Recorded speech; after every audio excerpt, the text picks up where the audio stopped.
SER Podcast. Trump eleva la presión sobre los países de la OTAN para que le acompañen en una coalición militar para reabrir el estrecho de Hormuz. Trump, que no consultó con sus aliados de la OTAN su decisión de entrar en una guerra suya con Irán, ahora vuelve a exigir que esos países de la OTAN le ayuden a paliar una de las consecuencias de su guerra, que es el cierre del estrecho de Hormuz, y con él la subida de los precios del petróleo. Lo ha dicho esta tarde Trump después de que los gobiernos europeos ya le hayan dejado claro durante el día que no tienen ninguna intención de seguirle en esto. Victoria García, buenas tardes. Buenas tardes. Trump tiene a Macron en Europa como su gran respaldo porque su socio y aliado tradicional, el Reino Unido, no ha estado a la altura. Según el presidente estadounidense, tampoco le hace falta a nadie más y que el único en el mundo a quien teme Putin es a él. Ha dicho que está negociando con Irán, pero al renglón seguido añade: que no saben con quién negociar, no saben quién está al mando en el país, no saben si el líder está vivo o muerto. Insta a China, Japón y Corea del Sur, además de la Unión Europea, a que manden barcos para proteger el tráfico marítimo por el estrecho de Hormuz, porque son los que más consumen, dice, pero ninguno le ha respondido. Y advierte: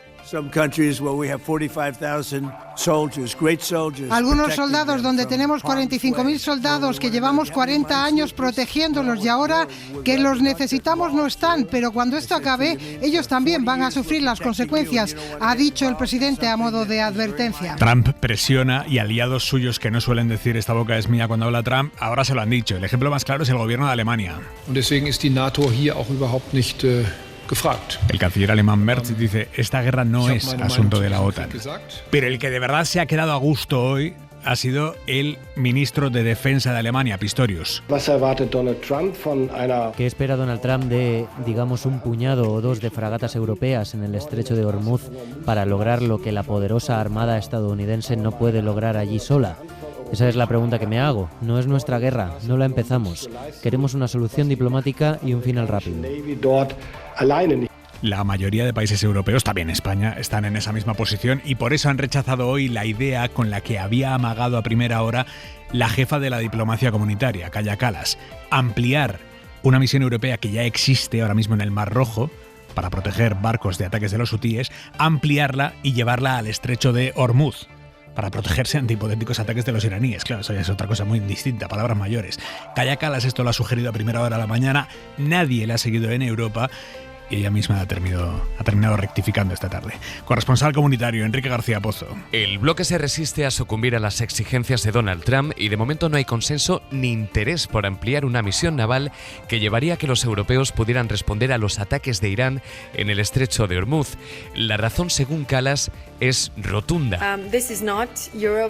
Esta no es la guerra de Europa, decía esta tarde la alta representante, y añadía que nadie quiere implicarse activamente en el conflicto. A la par que exigía a Estados Unidos e Israel que expliquen los objetivos de sus ataques, porque para Bruselas siguen sin estar claros. Kallas reconoce que Europa tiene intereses en juego con esta guerra. Uno de ellos, reanudar y proteger el transporte en el estrecho de Hormuz, aunque la fórmula elegida pasa de momento por la diplomacia, como defendía a primera hora el ministro Álvarez. No hay que hacer nada que añada todavía más tensión. O los ministros de Alemania, Italia o Grecia, que han rechazado ampliar una misión en la que ahora mismo participan una decena de países europeos. Mañana sol en todo el país, salvo en Canarias. Jordi Carbó, buenas tardes. Buenas tardes. En Canarias tendremos chubascos, sobre todo la segunda mitad del martes, y cuidado porque el miércoles se va a complicar mucho en el archipiélago con viento fuerte y chubascos torrenciales ya muy extensos. En la península mañana día parecido al de hoy, pero ya sin viento, mucho sol, un poco de frío a primeras horas, ambiente muy agradable durante la tarde y advertencia a los que tienen alergia. El polen esta semana va a ganar mucho protagonismo por elevadas concentraciones. Y ahí media, el que gana el protagonismo es el deporte en Hora 25. Gallego, buenas tardes. Buenas tardes, con la previa de la vuelta de los octavos de final de la Champions. Mañana Manchester City, Real Madrid, 3-0 de ventaja para el Madrid. Mbappé ha vuelto a la convocatoria, podría reaparecer mañana. Barça y Atlético jugarán el miércoles. Pero hoy tenemos Liga, se cierra la jornada en Vallecas a las 9 con el Rayo Vallecano Levante. El buen resultado del PP en Castilla y León envalentona a la Dirección Nacional del partido, que tira ya por elevación, va más allá de las elecciones autonómicas y apunta a un gobierno con el apoyo de Vox también a nivel nacional. Dice Feijóo que esa PP con apoyo de Vox es la única fórmula posible y los mete en una misma mayoría. Pretendo ser tan claro como responsable y quiero dirigirme a todos los votantes de la mayoría. Sé que hay votantes de Vox que quieren que gobierne el PP, sé que hay votantes del PP que quieren el acuerdo con Vox. Hay tantas diferencias y preferencias como cientos de miles de votos emitidos ayer. Pero de todas estas fórmulas, las urnas solo señalan una posible: un acuerdo para que el Partido Popular lidere los gobiernos con el apoyo de Vox.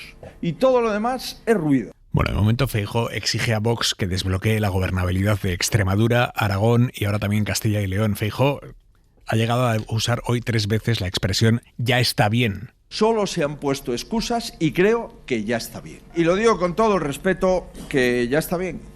Ya está bien. Y Abascal dice que ya está bien, pero que si quieren desbloqueo que sepan que eso va a pasar porque Vox entre en los 3 gobiernos autonómicos: Extremadura, Aragón y Castilla y León. Julia Molina, buenas tardes. Buenas tardes. Después de los resultados de Castilla y León, Feijóo quiere escenificar que es el PP el que lleva las riendas de las negociaciones. Por eso hoy, frente a su Junta Directiva Nacional, ha premiado a Vox a llegar a un acuerdo. Lo que nos corresponde es entendernos. Nosotros hemos puesto nuestras cartas boca arriba para que todo el mundo sepa cuál es la posición del Partido Popular. Hoy nadie conoce ninguna objeción de fondo a esas líneas por parte de Vox. Ninguna. Nadie ha dado razones para bloquear. Solo se han puesto excusas y creo que ya está bien. Dice Feijóo que Vox tendrá que respetar sus principios, aunque los que ha enumerado forman parte de la agenda de la ultraderecha.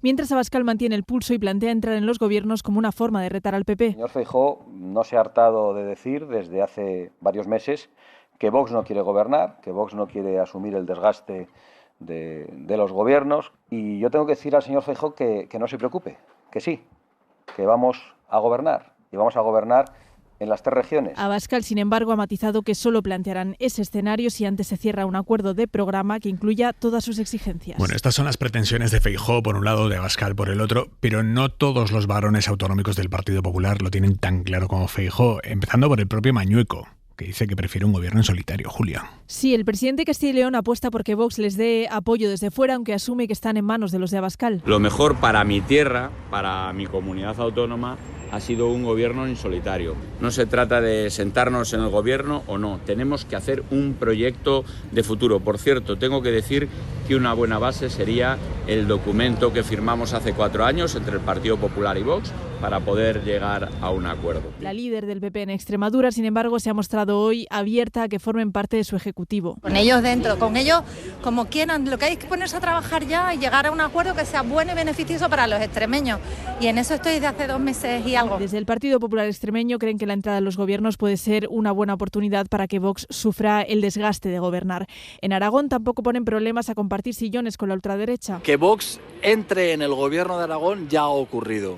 El momento político es distinto, pero creo que la decisión importante ahora la pelota está en el tejado de Vox. Dentro o fuera, los varones populares confían en que con el calendario electoral despejado hasta las andaluzas se consiga cerrar un acuerdo pronto. Esta lectura de que viene otro acuerdo PP-Vox es la que está haciendo hoy el candidato socialista Carlos Martínez, que no echa las campanas al vuelo, pese a que ha sido el único socialista de estas 3 últimas elecciones que llevamos que ha conseguido mejorar resultados respecto de donde venían. En lo que no entran en el PSOE es si la clave que explica el buen resultado de Martínez es que no haya sido un ministro candidato, como Alegría, por ejemplo, en Aragón.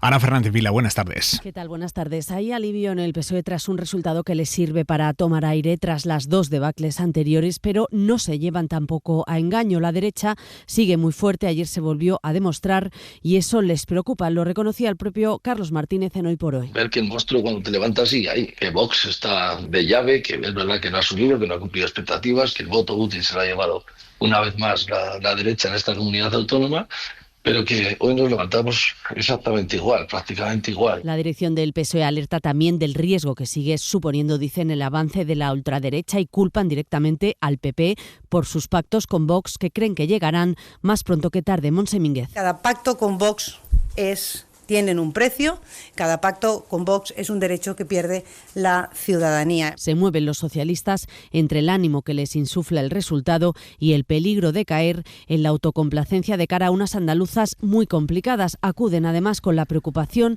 de la debilidad del espacio a su izquierda al que le piden una reflexión. Pues reflexión es precisamente la palabra del día en ese espacio. Dicen que van a reflexionar en Podemos, donde han sacado menos votos que la candidatura de Alvise. También van a reflexionar en Izquierda Unida, que se presentaba con Sumar y se ha quedado igualmente sin representación, sacando menos de un 3%. Hoy están todos en el diván, pero por lo pronto para las próximas elecciones, que son las andaluzas, también hay 3 candidaturas a la izquierda del PSOE. José Becoello, buenas tardes. ¿Qué tal, Aimar? Buenas tardes. Después de un desastroso resultado electoral en Castilla y León, donde la izquierda se ha quedado sin representación en las Cortes, el espacio a la izquierda del PSOE intenta encontrar soluciones para detener una sangría que ha sido, con excepción de Extremadura, la tónica de este ciclo electoral.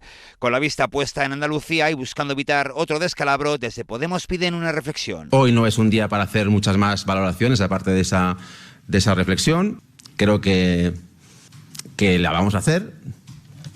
Y también que los próximos días pues conocerán el resultado de esta reflexión. Una reflexión que pasa a corto plazo por replantearse las alianzas para estos comicios. Por ahora concurrirán por separado, pero Pablo Fernández, portavoz morado, dejaba la pelota en el tejado de las direcciones territoriales. Compete y atañe a la dirección de Podemos en Andalucía, pero estoy seguro que tomaremos la mejor decisión posible. Y si Podemos pide una reflexión, desde Sumar responden: para Lara Hernández, el tiempo de la reflexión se acaba. El tiempo de reflexión, de alguna manera, ¿no? Está llegando a su fin. Lo que tenemos es que organizarnos, que actuar, que salir a la ofensiva con un proyecto político ambicioso que ilusione y que movilice. Es evidente que la unidad de por sí no basta, pero lo que sí que estamos es absolutamente convencidas de la necesidad de construir ese espacio de reencuentro. A día de hoy, Aimar, y a pesar de los últimos resultados electorales, en Andalucía hay 3 candidaturas. Por Andalucía, liderada por Antonio Maillo, Podemos con Juan Antonio Delgado y Adelante Andalucía con José Ignacio García.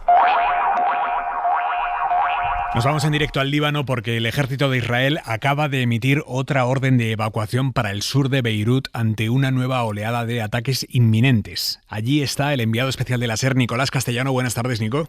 Hola, Aimar, ¿qué tal? Buenas tardes. Ataque que ya está llevando a cabo el ejército de Israel, no solo aquí en Beirut, también en el sur, en Tiro, con una ofensiva muy fuerte. Se reportan varios muertos según el Ministerio de Sanidad libanés. Y eso una vuelta de tuerca más después de que el ministro de Defensa israelí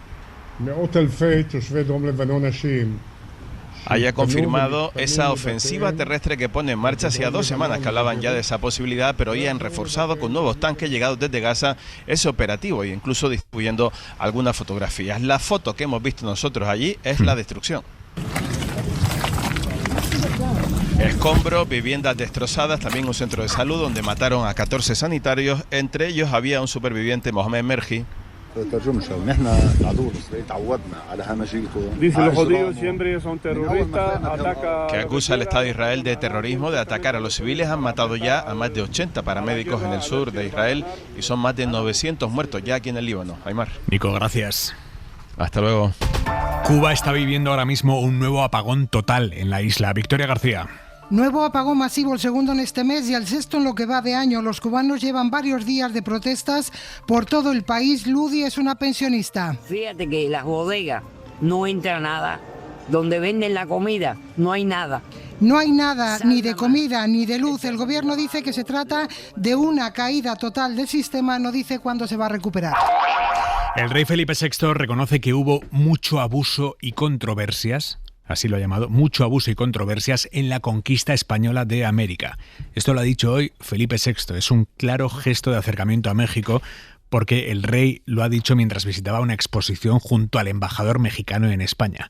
Y en este marco es en el que el rey ha lanzado esta reflexión. Hay cosas que luego, cuando las estudiamos, las conocemos, y dices, bueno, pues en nuestro criterio de hoy en día, con nuestros valores, pues obviamente no pueden hacernos sentirnos orgullosos, pero hay que conocerlos con un análisis objetivo y riguroso y sacar lecciones, porque también ha habido luchas, controversias morales y éticas en cuanto a cómo se ejerce el poder desde el primer día.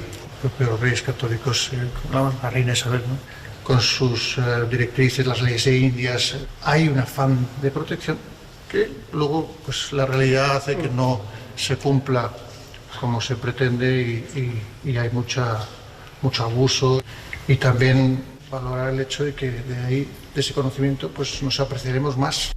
Ese tajo que han escuchado, justo después de que el rey diga mucho abuso, es tal cual del vídeo que ha subido la Casa Real. Lo cortan después de decir eso y saltan a la siguiente frase. Pero ahí quedan esas palabras del rey. Palabras que reconducen de alguna manera a un conflicto con México que viene de lejos. En 2019, el entonces presidente mexicano López Obrador pidió al rey de España que se disculpara por los desmanes cometidos durante la conquista de América. El rey, de acuerdo con el gobierno, no contestó y eso derivó en una crisis diplomática que se agravó cuando la nueva presidenta Sheinbaum no invitó al rey de España a su toma de posesión. Para reconducir la situación, en octubre del año pasado, el ministro de Exteriores, Álvarez, reconoció el dolor y la injusticia causados durante la conquista. Esas fueron sus palabras. Y ahora tenemos esta reflexión del rey hablando de mucho abuso y controversias. Por cierto, cuando Álvarez dijo aquello de el dolor y la injusticia causada por España en América Latina, el PP salió con todo. Feijóo dijo que pidan perdón por lo que hacen ellos ahora. Yo no me voy a avergonzar de la historia de mi país. Claro, hoy que el rey ha hablado de que hubo mucho abuso en la conquista de América, el PP no ha dicho nada. Hemos preguntado qué opinan ahora de las palabras del rey y nos dicen que no hay cambios respecto a la última postura de Feijóo sobre este tema. La justicia rechaza imputar a Carlos Mazón por la gestión de la Dana en la que murieron 230 personas. El Tribunal Superior de Justicia de Valencia no ve indicios de delito para imputar al expresidente valenciano Villar. Rechazan los jueces por unanimidad el escrito que les mandó la jueza de Catarroja, que se centraba en las omisiones de Mazón aquella tarde, en su pasividad y en cómo se mantuvo ajeno a la tragedia al estar casi toda la tarde en su comida en el Ventorro. Por todo eso, la jueza le quería que se le imputara por homicidio imprudente, pero los jueces del Tribunal Superior recuerdan que, atendiendo a la ley, Mazón no tenía el mando de la emergencia ni competencias en protección civil, era de su consejera Salomé Pradas y, por tanto, dicen, no se le puede achacar penalmente esa omisión, ninguna omisión en la gestión de la tragedia. No hay pruebas tampoco, dicen, de que Mazón interviniera en el envío tardío del mensaje de Salert a los móviles de los valencianos, solo conjeturas. Y sobre su pasividad al estar 4 horas de comida en el Ventorro, dicen los jueces que poco o nada puede decirse desde una perspectiva penal, mucho desde otras ópticas, pero no nos corresponde a nosotros analizar la conducta de Mazón desde un punto de vista moral o político. Así pues, devuelven la causa a la jueza de Catarroja. Sobre el accidente de tren de Adamuz, en el que murieron 46 personas, hoy hemos sabido que la primera señal de que el carril se había roto se registró un día antes del accidente, 22 horas antes en concreto. Esa señal fue una pequeña caída de la tensión en la vía, en el punto exacto por el que después, un día después, descarriló el tren de Irio. Edu Hernández. Es una caída de tensión de solo 1 voltio la que se dio en ese punto y que se extrae del registro de corriente eléctrica al que ha tenido acceso la cadena SER. Este se ubica en el enclavamiento, que es el aparato de vía que gestiona el tráfico ferroviario y que en este caso es propiedad de Hitachi.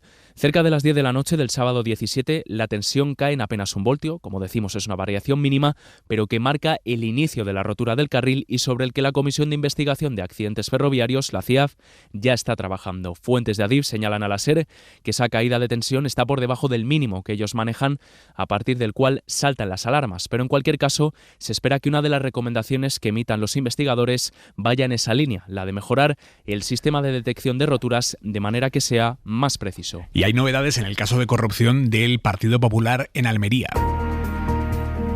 El juzgado que investiga al expresidente de la Diputación y exlíder del PP allí en Almería, el juzgado ha elevado a 43 el número de imputados en esa causa, 43. Y lo hace después de recibir 2 informes de la UCO que siguen avanzando en la investigación y que, entre otras cosas, apuntan a que este político del Partido Popular, Javier Aureliano García, entonces presidente de la Diputación, utilizaba el dinero de las mordidas para pagar una hipoteca y usaba a sus hermanos para blanquear todo ese dinero. Pedro Jiménez. El juez eleva a 43 el número de imputados por la trama de corrupción en la Diputación de Almería después de haber recibido los últimos informes de la UCO. Hay 3 líneas de investigación. El contrato de mascarillas, que costó 2 millones de euros a las arcas públicas y por el que la cúpula del PP en esta institución se repartió presuntamente 950.000 euros en comisiones. La segunda son otras adjudicaciones a distintas empresas y, en tercer lugar, el reparto de mordidas por estos contratos entre el expresidente de la Diputación de Almería, Javier Aureliano García, su antiguo número 2, Fernando Jiménez, y el exconsejero Óscar Liria. Los agentes señalan que García usó a sus hermanos para blanquear esas comisiones y pagar la hipoteca de uno de sus inmuebles, y además pasó a la Federación de Municipios gastos de 2.000 euros en un viaje personal, dice el informe, que hizo a Madrid. El Ministerio de Igualdad ha confirmado un nuevo asesinato machista, en este caso en Barbastro, Aragón. Se trata de una mujer de 53 años cuyo cadáver se encontró hace ya 2 meses. En un primer momento se pensó que podía tratarse de un suicidio, pero la Guardia Civil ha encontrado ahora pruebas que apuntan a un homicidio. El sospechoso es un hombre que está detenido, con el que ella mantenía una relación. No es su marido. El marido de la víctima, al que también se había detenido en un primer momento, ha quedado en libertad esta tarde.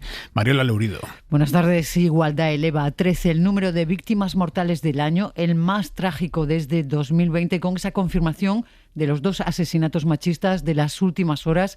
En el de Huesca no había denuncias por violencia, tampoco en el feminicidio de Cantabria, pero en este caso el agresor sí tenía 2 condenas de 2011 y 2019 en Madrid por agredir a otras mujeres.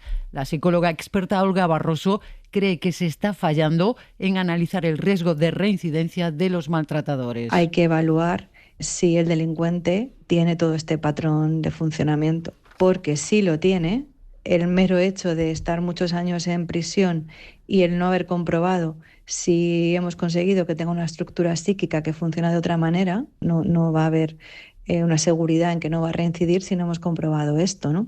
84.000 agresores persistentes están fichados en el Biogen, según datos facilitados por Interior a la cadena SER. Son el 20%. La policía ha alertado en los últimos 3 años a 25.000 mujeres de que están con un maltratador que ha atacado con anterioridad a otras parejas. Mariola, gracias. A ti.